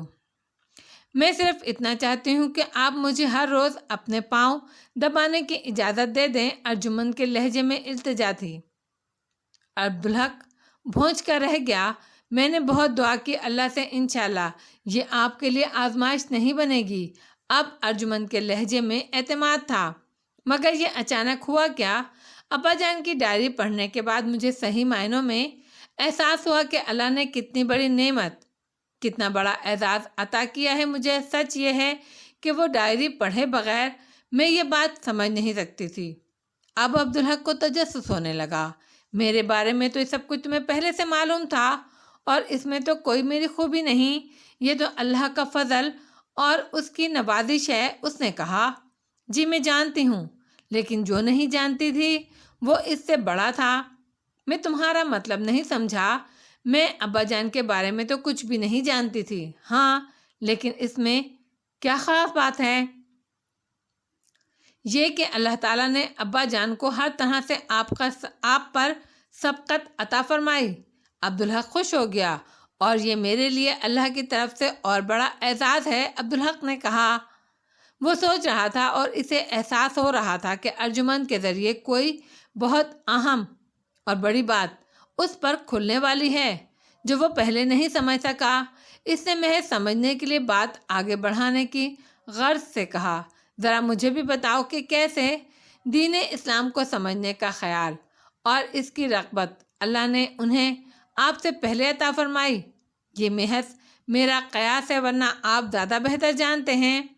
عبدالحق تیزی سے سوچنے لگا۔ ایک لمحے میں اسے اندازہ ہو گیا کہ ارجمن کی بات درست ہے۔ اس کے دہلی جاتے ہی پتا جی اس کی کمی پوری کرنے کے لیے مطالعے کی طرف راغب ہوئے تھے۔ ان کی ڈائری یہی بتاتی تھی، مگر اس نے کبھی اس بات کو توجہ اور اہمیت نہیں دی۔ وہ خود تو صرف خدائے واحد کو سمجھنے کی کوشش کے مرحلے میں تھا، لیکن اس عرصے میں اللہ نے پتا جی کو اپنا راستہ دکھا دیا تھا اور پتا جی نے اس پر قدم بھی رکھ دیا تھا۔ ٹھیک کہا تم نے، اس نے آہستہ سے کہا، اور ابا جان نے آپ سے پہلے قرآن پڑھنا شروع کیا، یہ بھی درست تھا شاید پتا جی؟ نہیں ابا جان، اس کے اندر کسی نے اسے ٹوکا۔ بہو انہیں کس محبت سے ابا جان کہہ رہی ہے، اور میں وہی پتا جی؟ ہاں، امکان تو یہی تھا کہ جب اس نے پہلی بار نور بانو کی آواز میں قرآن کی تلاوت سنی تھی، ابا جان اس سے پہلے ہی قرآن کی طرف راغب ہو چکے تھے۔ ٹھیک کہہ رہی ہو، اور ابا جان نے آپ سے پہلے قرآن پڑھ کر اس کے حکم پر عمل کیا۔ کون سا حکم؟ قرآن کو چھونے سے پہلے پاک ہونے کا۔ انہوں نے ڈائری میں لکھا، یہ آیت پڑھنے کے بعد وہ قرآن پڑھنے سے پہلے نہاتے تھے۔ بالکل ٹھیک۔ اور جس آیت مبارکہ کو سن کر، سمجھ کر، اس کا مشاہدہ کر کے آپ نے اسلام قبول کیا۔ ابا جان اس سے پہلے ہی اس کے مشاہدے کے لیے کئی میل پیدل چلے تھے۔ انہوں نے سورہ واقعہ میں جو اللہ تعالیٰ نے 4 چیلنج دیے ہیں، ان میں سے 3 کو سمجھ کر تسلیم کیا تھا، یعنی انسان کی پیدائش، زراعت اور پانی کی نعمت۔ اس کا مطلب ہے زبان سے ایمان لانے اور کلمہ پڑھنے کی سعادت تو انہیں بہت بعد میں حاصل ہوئی، لیکن دل اور دماغ سے ایمان وہ پہلے لا چکے تھے۔ عبدالحق کے لیے سوچوں کے نئے دروازے کھل رہے تھے۔ ٹھیک کہا تم نے، اس کی آواز سرگوشی سے زیادہ نہیں تھی، اور وہ ایمان بھی آپ سے پہلے لائے تھے۔ ارجمند نے جیسے بات مکمل کی، یہ آخری بات پوری طرح عبدالحق کے شعور میں موجود تھی، اور وہ اس کے لیے بہت بڑی خوشی اور بہت بڑا اعزاز تھا۔ اس کی بنیاد پر تو اس نے اپنے دستاویزات میں والد کا نام تبدیل کرایا تھا، یہ وہ کیسے بھول سکتا تھا؟ مگر یہ سمجھنے کے باوجود اسے کبھی یہ خیال نہیں آیا کہ جب اس کے ابا جان ٹھاکر پرتاپ سنگھ سے عبداللہ بننے کے بعد اس کی باہوں میں دم توڑتے ہوئے چتا جلانے کے بجائے دفن کرنے کی وصیت کر رہے تھے، تو اس وقت وہ خود عبدالحق نہیں، ٹھاکر اوتار سنگھ تھا۔ اور ڈائری پڑھتے ہوئے صرف ایک بار اس نے سوچا تھا کہ اللہ نے اسے اور ابا جان دونوں کو ایک ہی آیت، اپنی ایک ہی نشانی کے ذریعے ایمان سے نوازا۔ ابا جان نے اس سے پہلے اس آیت کو تفصیلی مشاہدے کے بعد اس سے پہلے سمجھا، مگر بس یہ اس وقت کی بات تھی، اس کے بعد وہ اس کے ذہن سے نکل گئی۔ حالانکہ یہ بات ہمیشہ یاد رکھنے کی تھی۔ اور سورہ واقعہ کی آیت کے حوالے سے اب پہلی بار وہ شعوری طور پر ایک بہت عام بات سمجھ رہا تھا۔ جب اس نے قرآن کھول کر بھی نہیں دیکھا تھا تو اللہ تعالیٰ نے صرف اور صرف اپنی رہنمائی اور ہدایت سے اس کے ابا جان کو قرآن فہمی کے مرحلے میں داخل فرمایا تھا۔ کتنا بڑا کرم تھا اللہ کا! اللہ نے اسے اور اس کے باپ کو نہ صرف یہ کہ ایمان عطا فرمایا، بلکہ ان کی نسلی تربیت بھی درست فرما دی تھی۔ یہ وہ کرم تھا جس پر جتنا شکر ادا کیا جائے کم ہے، لیکن بدقسمتی سے وہ اس بات کو سمجھ ہی نہ سکا، شکر کیا ادا کرتا۔ اور اب خوش قسمتی سے ارجمند کے ذریعے اللہ نے اسے یہ آگاہی عطا فرما دی تھی۔ جزاک اللہ ارجمند، اس نے بے حد تشکر سے کہا، تم نے بہت بڑی بات مجھ پر کھول دی ہے، میں تمہیں اس کا صلہ نہیں دے سکتا، دے سکتے ہیں؟ ارجمند نے بے حد یقین سے کہا، بس مجھے ہر رات اپنے پاؤں دبانے کی اجازت دے دیں، انشاءاللہ آپ کو کوئی پریشانی نہیں ہوگی، اگر ہو تو منع کر دیجیے گا، پھر میں آپ کو تنگ نہیں کروں گی۔ یہ کون سا جذبہ ہے؟ عبدالحق نے حیرت سے کہا، تشکر سمجھ لیجئے، اللہ نے جن لوگوں کو عزت اور سرفرازی عطا فرمائی ہو، ان کی عزت اور خدمت کرنا انسان کے لیے باعث عزت ہوتا ہے، اور جب اللہ نے آپ کو ایسے لوگوں سے رشتے میں بھی جوڑ دیا ہو تو یہ اور ضروری ہو جاتا ہے۔ مجھے بہت عزت دی ہے اللہ نے، الحمدللہ، آپ مجھے محروم نہ رہنے دیں۔ چلو ٹھیک ہے، ویسے یہ مجھ پر تمہارا ایک اور احسان۔ ارجمند نے اس کے منہ پر ہاتھ رکھتے ہوئے کہا، بس ایسی باتیں نہ کریں۔ عبدالحق اٹھ کھڑا ہوا۔ جا کہاں رہے ہیں آپ؟ میرے سلے کی پہلی قسط تو ادا کریں۔ ارجمند بولی، ابھی نہیں، ابھی تو مجھے ایک اور فرض ادا کرنا ہے، عبدالحق نے کہا اور وضو کے لیے باتھ روم کی طرف بڑھ گیا۔ نور الحق کے لیے لاہور ایک ایسا کھلا آسمان تھا جس کا افق لامحدود تھا۔ یہاں اس کی توجہ کے طلبگار اتنے زیادہ تھے کہ ان سب کو خوش کرنا اس کے لیے آسان نہیں تھا۔ رشیدہ اور عابیہ ہمیشہ اس کے آگے پیچھے گھومتی تھیں۔ ان کا بس چلتا تو وہ اس کا کوئی کام اس کی امی کو نہ کرنے دیتی۔ اب یہاں وہی حال نسیمہ اور اس کی بیٹیوں کا تھا۔ اس کے نتیجے میں رشیدہ اور عابیہ سے ان کی ٹھنی رہتی، جبکہ رشیدہ اور عابیہ انہیں گردانتی ہی نہیں تھیں۔ ایک دن کسی بات پر رشیدہ نے نسیمہ سے کہا، تم چھوٹے صاحب کو ہم پر چھوڑ دو، ہمیں ان کی ضرورت کا خیال رکھنا آتا ہے۔ کیسے چھوڑ دیں؟ نسیمہ نے تنک کر کہا، وہ ہمارے بھی چھوٹے صاحب ہیں، تم کو اتنا حق کہاں سے مل گیا؟ رشیدہ کی آواز ابھری، تم تو شروع سے ہی یہاں ہو۔ اس نے کہا، پر ہم اپنا گاؤں چھوڑ کر جو یہاں ہیں تو صرف چھوٹے صاحب کی وجہ سے ہیں۔ ہم نے صرف ان کی محبت میں یہ نوکری مانگی تھی بڑے صاحب سے۔ رہنے دو یہ باتیں، تنخواہ تم بھی لیتی ہو ہماری طرح۔ تمہیں کیا پتا، ہمیں تو بڑے صاحب نے اتنا کچھ دے دیا تھا کہ ہم اپنے گاؤں میں ساری زندگی عیش آرام سے گزارتے، پر چھوٹے صاحب کی محبت میں ہم نے اپنا جینا مرنا ان کے ساتھ کر لیا، اور میری بیٹی بھی۔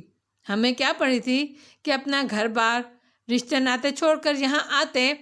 اب تم کچھ بھی نہیں سمجھتی۔ رشیدہ کی آنکھوں میں آنسو آ گئے۔ تم گھر سے اپنے بچوں سے دور رہو تو پتہ چلے کہ یہ درد کیسا ہوتا ہے۔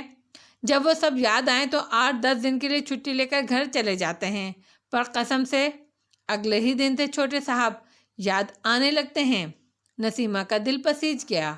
اس نے رشیدہ کا ہاتھ تھامتے ہوئے کہا، اب میں سمجھ گئی، سچ تمہارا حق ہم سے زیادہ ہے، پر کیا کریں، چھوٹے صاحب سے ہمیں بھی بہت محبت ہے۔ چلو اب میں خیال رکھوں گی۔ نور الحق محبت کو سمجھتا تھا۔ ارجمند نے سب سے زیادہ اسے یہی تو سمجھایا تھا، مگر یہ گفتگو سن کر پہلی بار احساس ہوا کہ رشیدہ اور عابیہ اس سے کتنی محبت کرتی ہیں۔ وہ ابتدا ہی سے رشیدہ کو انا اور عابیہ کو آبی کہتا تھا۔ اس روز اس نے رشیدہ سے پوچھا، انا آپ کا گھر یہاں سے بہت دور ہے؟ ہاں چھوٹے صاحب، بہت دور، کراچی جتنا دور۔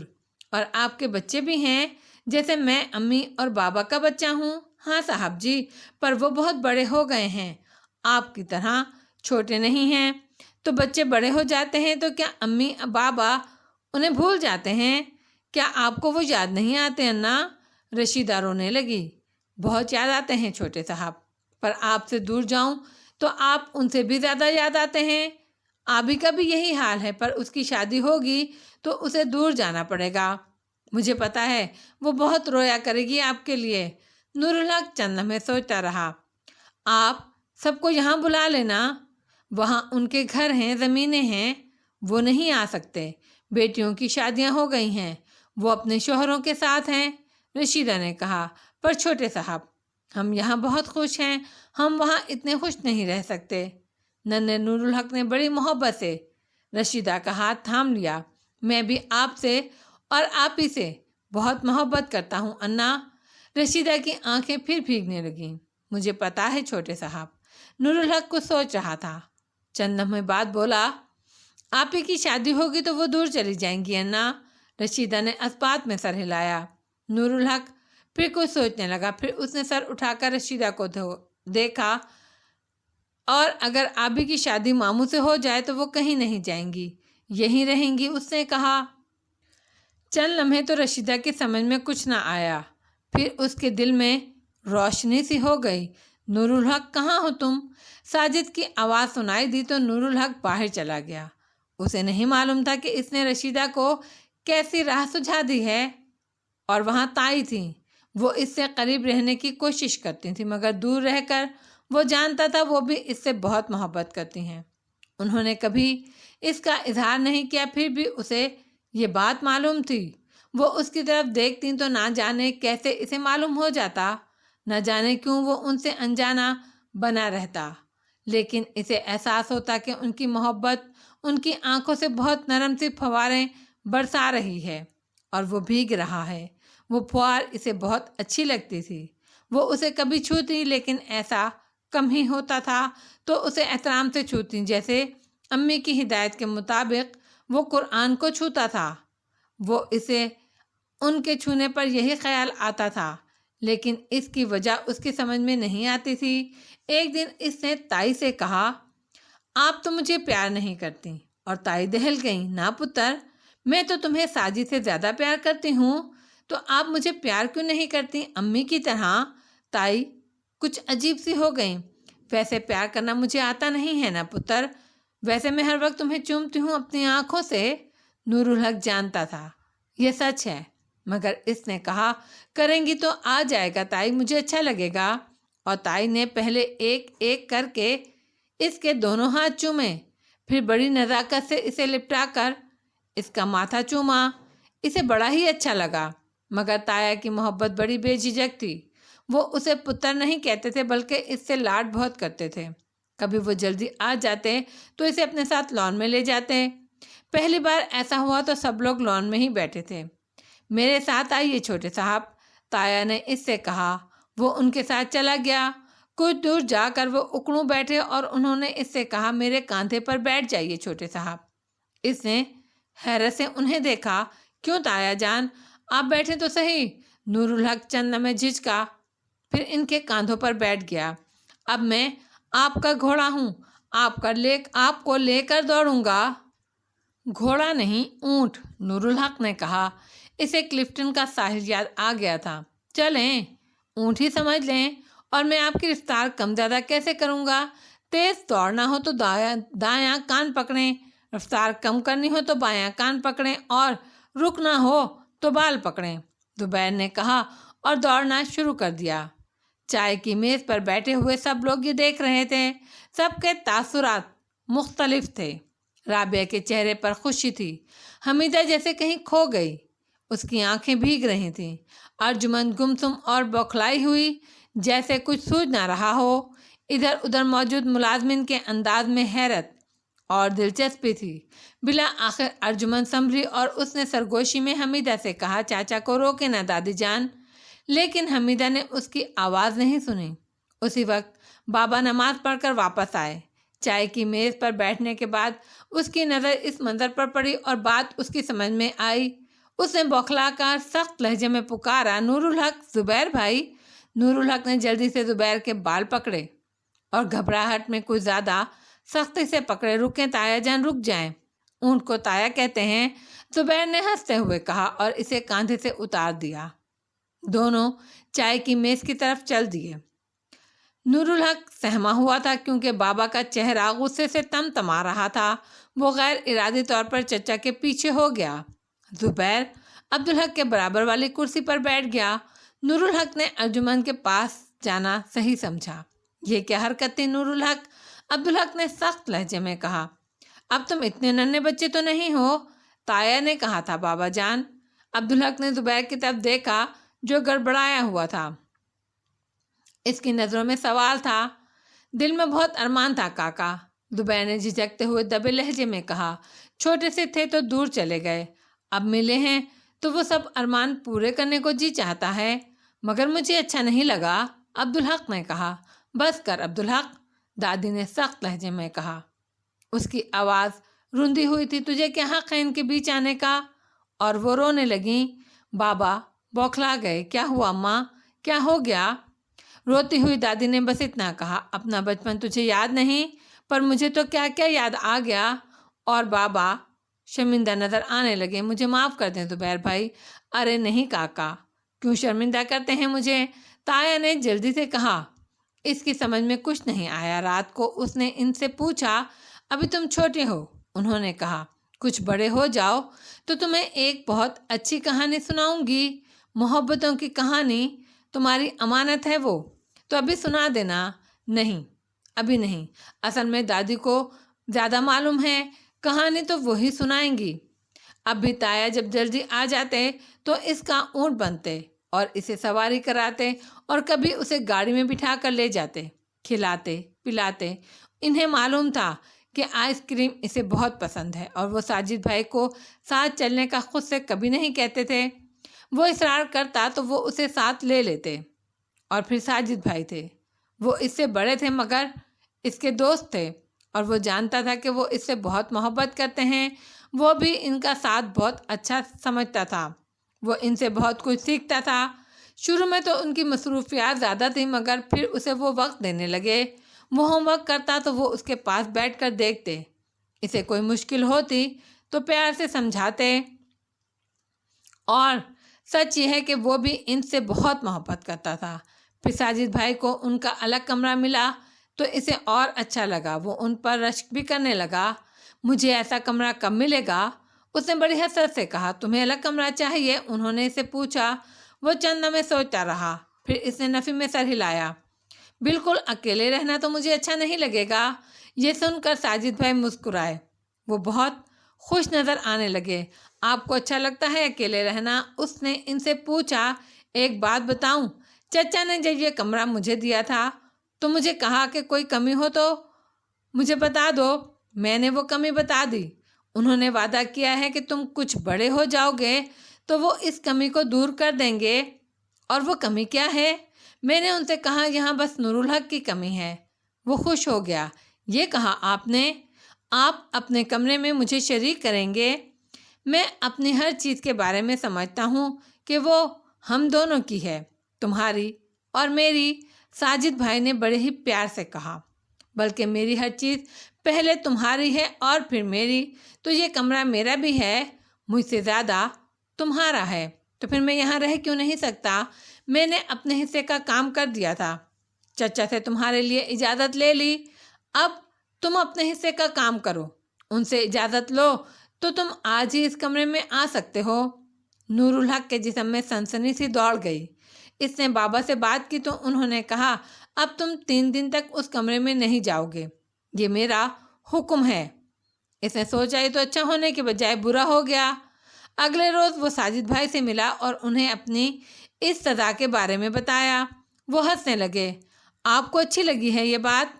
اسے سخت صدمہ ہوا۔ 3 دن بعد دیکھنا، تمہیں بھی اچھی لگے گی۔ وہ بہت اداس ہو گیا۔ اسے ساجد بھائی سے ایسی امید نہیں تھی۔ وہ ان سے کچھ کھینچا گیا۔ 3 دن بعد بابا نے اس کا ہاتھ تھامتے ہوئے کہا، آؤ میرے ساتھ، اور وہ اسے لے کر ساجد بھائی کے کمرے کی طرف چل دیے۔ ساجد بھائی دروازے پر ہی کھڑے تھے۔ بابا نے ان سے کہا، لو بھائی ساجد، اپنے پارٹنر کو سنبھالو۔ ساجد بھائی نے اس کا ہاتھ تھاما، اسے کمرے میں لے گئے۔ پہلے تو اسے حیرت ہوئی اور پھر اس کی خوشی کی کوئی حد نہ تھی۔ جہاں پہلے ایک چیز تھی وہاں اب ایک جیسی دو چیزیں تھیں۔ ساجد بھائی جیسا ایک بیڈ ویسی ہی میز ان کی میز کے برابر، ویسے ہی ایک اور الماری، ویسی ہی کرسی۔ اب یہ تمہارا کمرہ ہے، ساجد بھائی نے کہا۔ نہیں ساجد بھائی، اب یہ ہمارا کمرہ ہے، اس نے کہا اور ان سے لپٹ گیا۔ ان محبتوں نے اسے گھیر لیا تھا۔ اس کی زندگی کا افق غیر محسوس طور پر پھیلتا جا رہا تھا۔ کبھی کبھی اسے خیال آتا، بابا سے اس کا ملنا کم ہوتا جا رہا ہے۔ ایسا تو نہیں تھا کہ وہ ملتے نہ ہوں۔ رات کو وہ باقاعدگی سے آتے، اس کے ساتھ لیٹ کر اسے اللہ میاں سے متعلق بتاتے۔ وہ اللہ کے متعلق بہت باتیں کرتے، لیکن ایک تاکید وہ ہر رات کرتے، تمہیں مجھ سے، امی اور دادی سے، تایا سے، کسی سے بھی کوئی ضرورت ہو تو ان سے مانگنے سے پہلے سب سے پہلے اللہ سے مانگا کرو میرے پیارے بیٹے۔ اللہ سے مانگنے سے پہلے کسی سے کچھ کہنا بری بات ہے، اللہ کو ناراض کرنے والی بات ہے۔ اور وہ ان سے لپٹ کر سو جاتا، مگر جب اسے خیال آتا وہ بابا سے کچھ دور ہو رہا ہے تو وہ اداس ہو جاتا، لیکن پھر وہی خیال الٹ کر آتا اور وہ سوچتا بابا اس سے دور ہو رہے ہیں، اور اسے لگتا بابا اس میں خوش ہیں، تو اس کے دل میں شکایت کا ایک کانٹا سا چبھ جاتا۔ اسے بابا پر کچھ غصہ آتا، اس کی آنکھیں جلنے لگتیں۔ دن یوں ہی گزرتے جا رہے تھے۔